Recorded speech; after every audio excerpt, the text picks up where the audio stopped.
So guys, let's get everybody here. So this class today is actually called the Fountain of Youth. And actually I've seen the area where that's actually in St. Augustine, Florida, where Ponce de Leon supposedly found that there. And of course, this is the thing that's going to give people eternal youth. And he's, as far as I know, buried, and so is everybody else who drank from that. So it's this mythological thing we tend to chase, and it's now become this term that we talk about in terms of are there things that we can do that will give me a youthful experience throughout my life. And that's really what we look for, because youth, well, it has its disadvantages. You know, people say, if I only known what I know now that I knew back then, right? Or youth is wasted on the young, as they say. Yeah. Like, I had to be able to do all this stuff, and I got myself in all this trouble. Now that I'm older, I can't do things I want to, right? So it's the same where we want to make sure we take care of our health so that when we actually have the best of our years, and maybe some more time, like Mary Lou's recently retired, that we can actually do the things that we want to that are really important to us. Because who wants to be at that point and say, you know what, I'd like to, but my health won't allow me to go there. Or I know some people, for example, we've cared for have actually started making some very safe choices, or at least their relatives have, where they've said, I don't want to get too far from them because I'm not running my medications, and that would be the worst thing that would happen to me, right? So they just are afraid of travel and all sorts of stuff, and their worlds get very small. And what I tell you is that while aging is inevitable, the quality of aging you have is something you really have a lot of choice over and a lot of say over. And so I'm going to try to give you some things tonight that will hopefully point you in that direction. And this is maybe even a stepping stone to some other classes you need to come to that will help flesh out what we mean when we talk about eating healthy or things like that as well too. All right. So, whoops, there we go. So, as we said, who you're becoming now will determine who you will be. Aging is inevitable. You will do it, but loss of vitality and health or not. This is really interesting. Today, 1 in 8 people are over 65 years of age. It's about 40 million of us. The U.S. has about 30 million people, but look at the aging population. That actually, anticipated within just 2050, which is only just about 30 years away, 1 in 5 will be over 65 there. And the biggest membership in gyms is actually in those 55 plus, which I think is pretty neat, right? So it's not amongst millennials, it's actually amongst those people who are getting older.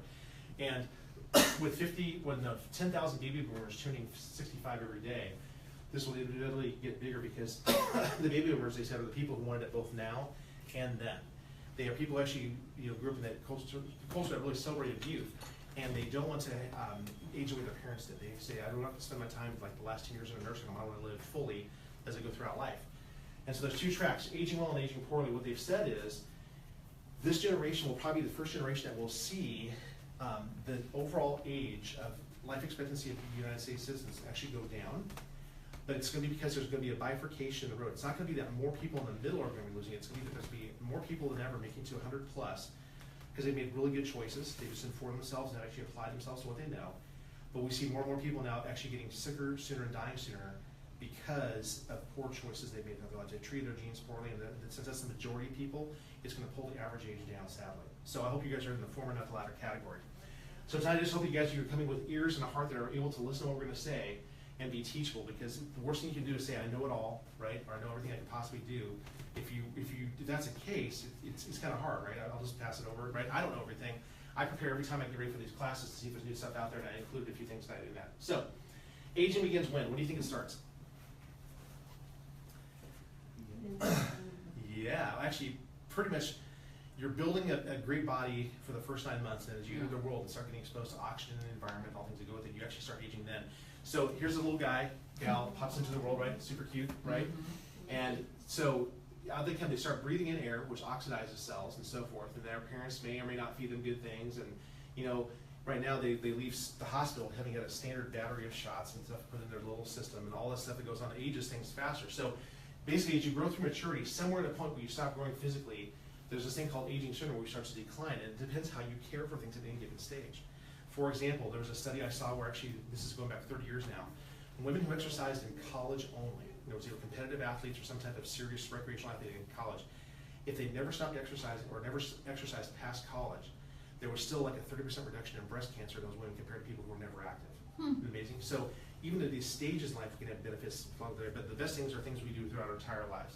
So aging is a byproduct of several things. One is just time, right? Doesn't mean that time will always age you, but the passing of it will if you live certain ways, for sure, right? So you look, for example, like accumulated damage that happens, like sunburns. We know once you have 1 or 2 or 3 or 5, there's more things that happen. The way you use your body during certain activities. When people talk about having repetitive work injuries, they do something at work 10,000 times, 20,000 times, the 50,000th time, all of a sudden, wow, I think you have carpal tunnel syndrome. Well, you've been developing it for 50,000 repetitions that you did there, right? Number 2 would be things, for example, like inflammation. This has been probably the biggest area of research, or at least focus on aging in about the last 20 years, is controlling the biochemical processes in your body that lead to biochemical damage and aging yourself inside out. Basically, you're rusting is when this happens. There's these things called free radicals that are generated from all processes of the body. They steal electrons from other cells and make them age faster too. This actually accumulates, and your body responds in almost like it's a alarm state. It ages you faster too, causing degeneration. Number 3, cell damage. Have you ever heard the concept of what are called telomeres? Have you ever heard that term before? Okay, what is it? You know?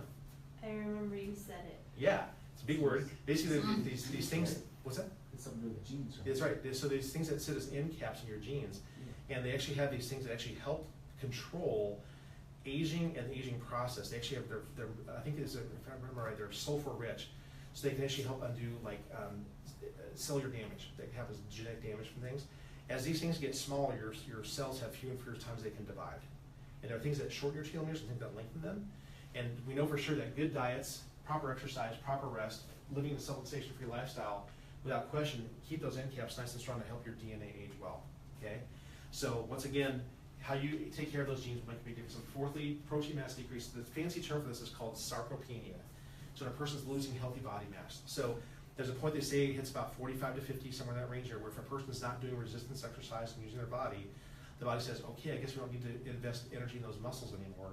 They start to shrink away, and so pretty soon this person has these little bird-like arms, and they used to be, yeah, exactly. So yeah, the skin's left over, right? So they wave goodbye and they stop waving, but their arm doesn't, right? That tends to happen, right? It's called sarcopenia, the term for it. So of course, this can be from all sorts of things. Malnutrition, when people eat a poor diet, lack of movement and resistance things. Do you guys know if you put a person on complete bed rest, just say lay down and just only use the bathroom and go back to bed kind of thing, you will lose 1% of your muscle mass, 1% of your oxygen carrying capacity per day that you do that.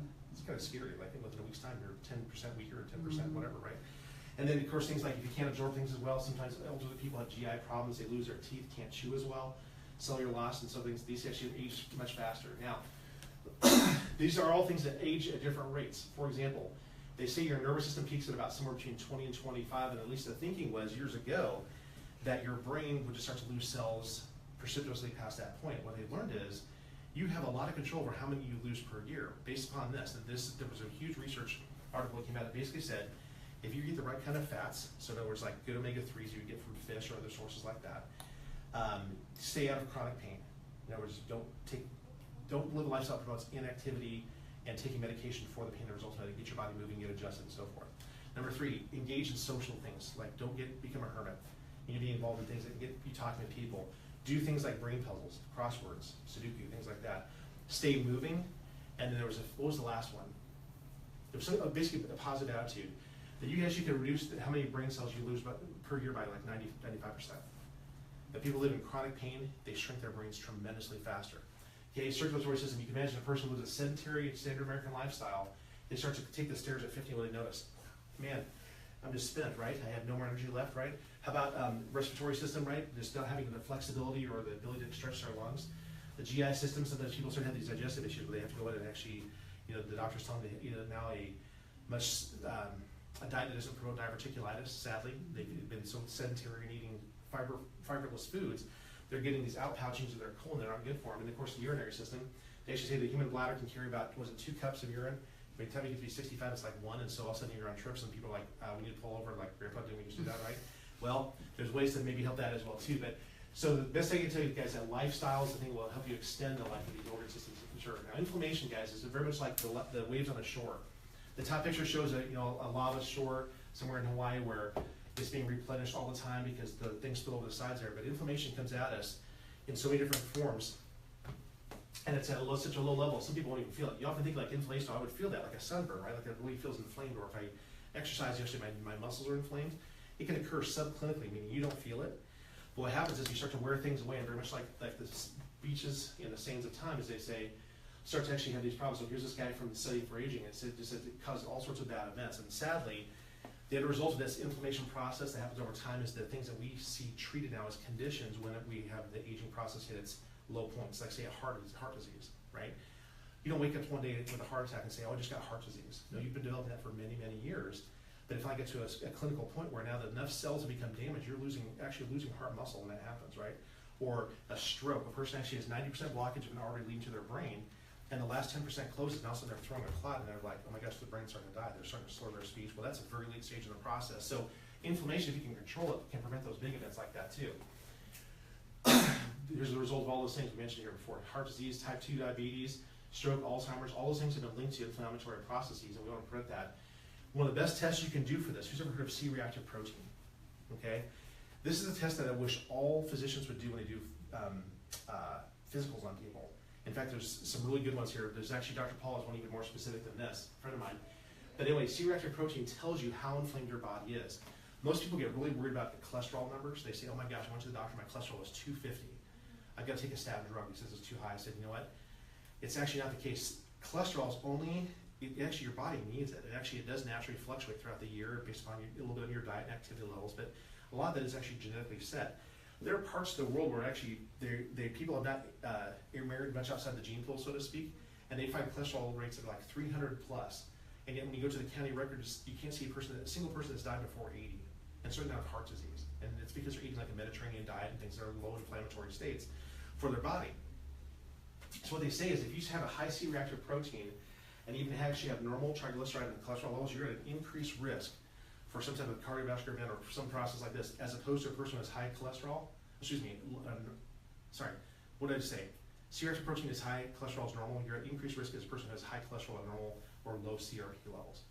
Because cholesterol only becomes a problem when your arteries become nicked and inflamed and cholesterol comes and sticks in that inner spot there. That's when you get a problem. And so that's one thing we want to make sure that you have tested. So if your doctor's not doing this for you, when you actually have your blood work done, ask for it. Say, what was my C-reactive protein, or can you do that? Because you're actually looking at inflammation for your entire body, leading to conditions like these and more. Inflammation and aging are intimately related. When you're inflamed, you actually cause cells to get sicker and weaker. Okay? So, for example, you guys know a person who's tanned a lot in their lifetime. Maybe you got some sunburns. How does their skin typically look? Leathery. Kind of leathery, kind of wrinkly. It's supposed to and look at the other parts that never saw the sun, like in their hips or something like that. It looks like baby skin, right? Don't look, but you can imagine, right? Thought experiment. Okay. And the thing is, as those cells age, they become inflamed too. So one thing they talk about is that when people actually have cholesterol coming in, actually sticking to the arterial walls, excuse me, aging you. Yeah. What your body does is it senses this alarm state. It sends these big cells called macrophages, which are actually like an antiviral, antibacterial cancer cell to attack this cholesterol, and it makes it inflamed. And guess what? Platelets stick to that. So when people talk about getting a clot stuck, and the doctor has put me on this drug called Plavix or something like that, or Coumadin for a clot, what they're really doing is they're telling you already their body's inflamed. Their macrophages are attacking this cholesterol bundle, making it even more likely they're going to have a heart attack or stroke. So that person can actually just do things that actually lower their inflammatory levels. They might be able to get off of those drugs as well too, right? There's even another article I should tell you about this. I don't have a copy here to give you. But when you talk about plaquing and cholesterol in your arteries, if you're able to drink 6 to 8 ounces of pomegranate juice per day for a year, that when they've actually done studies on people with cardiology tests, they see a reduction of their blockage in arteries by as much as a third. Isn't that amazing? Like just that heavy antioxidant stuff can actually really help scour your arteries clean. I think it's pretty neat stuff. So very easy stuff to do, and of course there's no drug that will overdo that for us. And all these foods are side effect free, which is wonderful. So what factors can we do to reduce inflammation? First of all, good mental attitude, guys. If you are stressed all the time, I was just telling Mary Lou about this. If you're constantly stressed and getting into that fight or flight response, the fight or flight response is by itself inflammatory. Your body's preparing for the worst case scenario, that you're going to be fighting a tiger or something like this, or getting some type of wound. And the way it does, it starts to make clots and get your inflammatory levels up. So make sure that you only, you're finding ways to manage your stress for sure. I hate to call it managing stress. I think building peace is more important.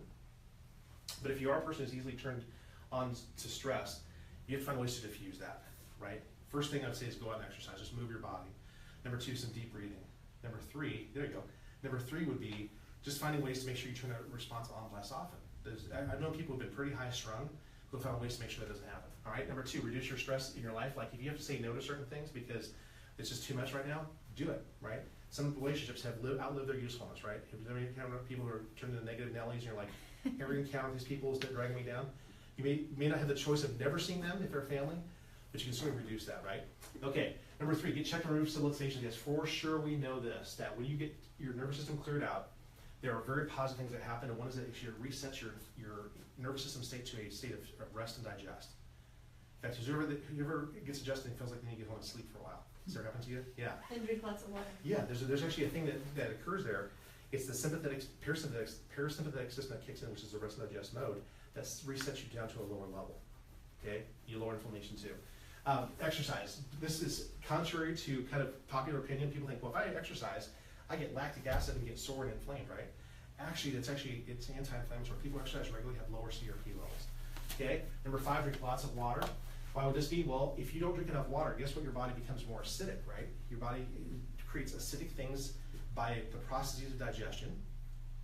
And if you have more lactic acid or things getting stored in your body, not getting it flushed out, that's a problem. So you actually get more irritation and more inflammation. Eating healthy foods too. Anything that is actually on your plate has as few steps from how it showed up on earth to your plate, like a vegetable, right? Let's say you have broccoli, it was picked from the ground, you washed it, now it's in a salad. Those foods are usually alkaline in nature and actually help reduce inflammation in your body too. Anything that's alkaline raises pH, which is a good thing for us, okay? Those things would be very good for us to do. Things you don't want to do would be drugs like NSAIDs, okay? Look at this. When people take ibuprofen daily for 90 days, almost 3/4 of them show irritation in their GI system that would cause them to have leaky gut syndrome or some type of inflammation. Not good. That's what we're told by TV, right?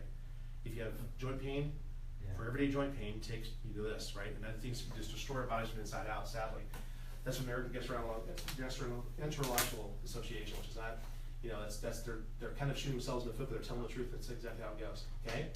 So NSAIDs are NSAID. What are these things? I'll just mention a few things about them. They're anti-inflammatory drugs. They go by different names. Naproxen, Mobic, aspirin, all those things like that.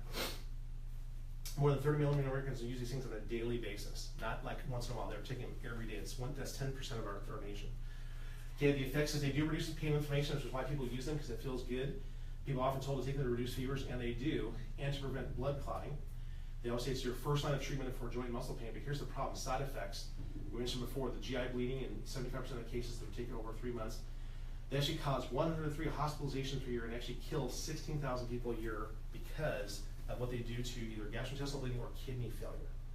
One of the most common things you see people actually go on dialysis for is long-term use of NSAID drugs. Okay, so we don't want to see people go down that path. Kidney, liver, stress. Omega-3 fatty acids from fish oil and or flax seeds and other sources, they are as good at reducing inflammation and they have no side effects. In fact, your body actually needs those. So far better to take those things on an ongoing basis to keep your inflammation under control rather than actually taking out NSAIDs once you have the inflammation, okay? What factors can actually build proteins in our cells, okay? For sure, movement, okay, and weight training. It's a good thing, right? You've got to move. It's for sure. There's just no way around it. There's no pill that will actually build muscle like, well, there's no pill that will build muscle, period, okay? You have to move. So cardiovascular training, minimum 3 times a week for 30 minutes. Weight training, minimum 3 times a week. You make sure you get all the muscle groups in there. These things produce what's called the overload principle. When your body senses that muscles are being pushed to the limit, and what you normally use them for, says, wow, we've got to build those things back up. And your genes kick in to actually build muscle mass, even into your 60s and 70s. Great stuff, right? Tissue repair. Okay, we know that DNA actually heals faster than regular chiropractic care. That would actually help you keep your muscles nice and toned. Reduce your free radicals. We actually have a diet that's composed of largely processed foods. You cannot produce lean, healthy tissue as easily. In fact, you're going to store fattier tissue on top of it, the less productive tissue, right? Reducing fats and sugars, of course. These things, this would be the wrong kind of fats. What I'm talking about here is like your trans fats, okay? The ones that are actually made from us taking fats that occur in nature and making them into the ones that give things long shelf lives and make French fries out of them. Not good stuff, right? How about this? Reducing drug and alcohol intake. Both of those things will make your body more acidic and increase inflammation. I know you're bummed. Bummer, right? Stay darn, right? Yeah. Okay, make sure you flush your body. What's a good rule of thumb for water intake? What have I often said in these classes, Half your body weight in water, In unless you're, ounces. Yes. Unless what? Unless you're actually moving or exercising or out in the heat, then you have to Yeah, at least go up another 25%. If you're like an Olympic level guy, probably 1 ounce per kind of body weight. And at that point, you need to be, yes, that's Anthony delivering mail in the summer for sure, right? Exactly, yeah. And then make sure you get more oxygen to your cells. How would you do that? Of course, by doing, number 1, cardiovascular exercise. That's what it does. Now, free radicals, what are these things? They're not people who grew up in the 60s, okay, as they say. These are actually cells that float around and cause damage to other cells. When they do this, it actually finds an unpaired electron in its outer shell and starts to steal them, which causes damage. And then your body reacts as if it's being attacked now. It says, oh my gosh, it mobilizes all these things and creates more inflammation, which is not good for us. There's actually the guy who developed this theory back in the 1950s. He says that when the oxidative stress happens to the cells, it ages them faster. You can actually see even then it was implicated in things like cancer, arthritis, arteriosclerosis, even Alzheimer's disease and diabetes mellitus. These are the things of course, these are the major illnesses of aging now, right? That if you cause damage to your brain, do you guys actually know this? That diabetes mellitus, they're calling Alzheimer's type 3 diabetes. When people actually have uncontrolled high blood sugars and cannot get sugars into the cells, brain cells start to die at a rapid rate, which is pretty amazing. So they're trying to link that between poor diet and actually having an Alzheimer's type of outcome in later in life. How can you deactivate this whole process? Make sure that you eat fruits and vegetables. I can't recommend Juice Plus enough. There's no better way to get a concentrated source of those things that I know of. And then supplement with other things if you need to, like vitamins A, C, and E and so forth there too. But the whole food source is always going to be the best, for sure. Okay? All right, then, talk about this here, aging. This would be a great way for all of us to age, right? Look at that guy. Okay? He's got a gray beard, but look at that. He's toned, ripped, and so forth. Isn't that beautiful? What's that? Oh, never mind. Okay. And getting old, right? This is what we think of people aging. The kind of the stoop posture, the slow shuffle, right? The person who's down in Florida wearing their pants waist high or chest high, complaining full time about the government, you say, okay? Major declines in performance do not have to happen until age 675. This is kind of cool. Right now, there actually are 250,000 senior athletes in this country. I actually met one of them. This guy was 79 when I met him. His name was Dick Sweatman. He's passed on since then. He says the great thing about being an athlete when you're 79 is there's very little competition. I get a medal every time I swim. I just loved it, right? Cool guy. All right. Are you too old for sports? Look at this. This is actually a guy who's an attorney. Now, I don't know if he's running from people or chasing ambulances here, but whatever it is. It says he set the world record for a number of marathons in 1 year. He ran 113 the year he turned 67. Is that crazy or what? That means he ran one marathon about every 3 days. Okay? Don't see many 20-year-olds doing that. Pretty sweet, right? So what I'm saying is you must have a pretty small law practice if you run that many marathons. You just travel around, you know, whatever. But there you have it. Pretty cool, right? Look at this. So is aging and how you feel related? It can be. The nice thing is we have the ability to adapt. Now, in cultures before, where we actually, like for example, when we were more hunter-gatherers, at any age, you had to be able to get up and move, right? Wherever the food was, that's where you went. And so if you were too much of a burden on that culture, sadly, you got left behind, right? That's actually when they found out that person was ready to go, is that nobody can carry anymore. And they would respect their elders and carry as much as they could, right? But the thing is, nowadays, we actually can live in such a way that we actually can have complete disability at 60 and live on for 20 years plus in an assisted living facility with people caring for us 24 hours around the clock. That's what it was come down to, right? Mm-hmm. So really, it's not so much based on your age, it's actually how you feel and how you move. The U.S. life expectancy is 78 years. We are ranked 36th in the world, which means we're living a long time, but we're not necessarily living better. Okay? Once we control the environment for things that cause things like raging infections and things like that from public health issues, the biggest thing now is how can we teach people not to kill themselves through their spoon and fork and their lack of movement and their lack of proper nerve supply is what it comes down to, right? Okay, so a long lifespan can mean this. It takes longer to die slowly, expensively, with more disease and disability, or an option would be to live with long vibrancy and vitality. And we all know these people. Have you ever met somebody where it's like, that person is 86, and I just met somebody else over here who's like 10 years younger. This person is totally getting around, still totally engaged in life, and this person here, like, they can't remember who you were 5-10 minutes from now. It's just, sometimes that contrast is so stark. We have a great experience right now where we're caring for a lady in our office. She's 92, and she sometimes comes to her younger sister who's 86. And these two together are just a tremendous team, and they've stayed so young because of their relationship with each other. They actually just had a great relationship growing up and keep each other young and so forth, as they say. Aging well versus what's the alternative? Here's what they say is that, this is from the a study of looking at these things, 70% of lifetime spending on healthcare, which is actually really sickness care, is spent in the last 2 years of your life. When things are shut down, literally, you have to actually either replace your organs or find something to keep them going in some way, from the outside in or inside out. This is certainly the case with my father, basically a healthy guy. Unfortunately, in the last couple of years, well, I'd say the last decade of his life, he really slowed down. Did all the good things he had done for himself to keep himself healthy. When he fell and broke his hip, it was 5 weeks from the time he hit the ground to the time we buried him. I mean, it is one thing to another. It went from hip replacement to pacemaker to medication. It was just sad to see that sort of thing happen. And so in the last 2 years, we spent almost $90,000 a year on disease care once it gets that bad. So we want to see if we can actually invest maybe more on the front end in healthy things and save less at the end of life. How we age is actually about 30% genetics and 70% about how you take care of your genes, or in other words, it's under your direct control. How you choose to live can have a profound impact on the outcomes that you will see. Or the saying goes, so often people spend their first 40 years of their life destroying their health and spend the last 40 trying to get it back. I would say spend the first 40 building the best health you can, and then you get to enjoy the fruits. Not putting on cruise control, but just keep doing the same things you did, maybe at a lesser level as you get older. That's a great thing. This is actually from a person actually is also studying at the University of Pittsburgh on aging, which I think is pretty neat. Fitness Over 40, great book, I guess. I've not read it, but I've heard it's good. So, look in the mirror. We are our own worst enemy. We damage our ability to optimize youth, sadly. We poison ourselves. You know, this is a good thing to think about. Is every bite you take of any particular meal is either moving towards your health or disease. If you put everything in there, that framework, all of a sudden it's like the donut is easier to turn your nose up to, right? Like this is actually building illness. I showed this with my son, who's actually become a bit of a label reader lately. I told him, I said, do you know that there's an article, and this is true, that, how's it go?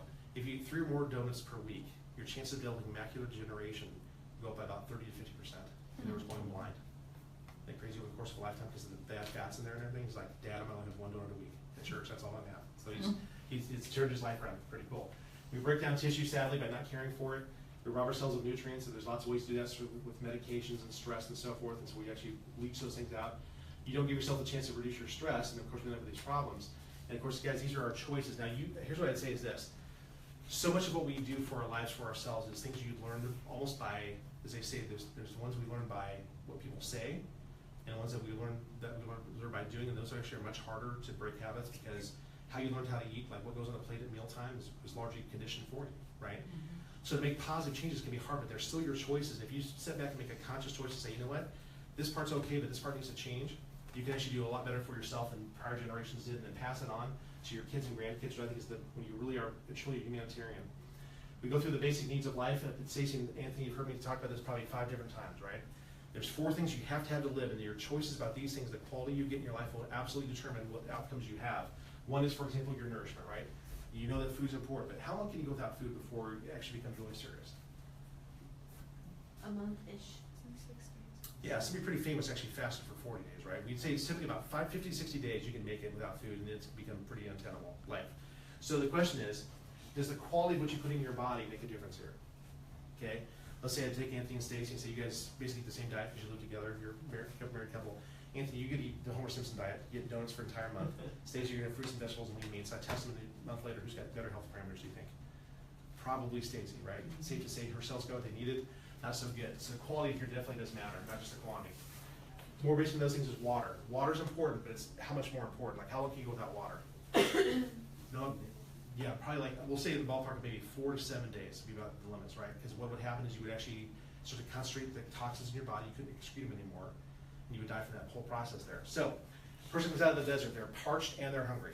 They have absolute cotton mouth, they're sunburned, they haven't eaten for days, they haven't drank for days. How can you revitalize that person faster? Water or food? Water. You give that person water, they're like, right? At least those cells get something back in the body system, then you can start to feed them something later. But water's more important than food for sure. Number 3, oxygen. You have to have it, right? We breathe 24/7, even when you're asleep, right? Okay, just making sure. Okay, so how long can you live without oxygen? Minutes.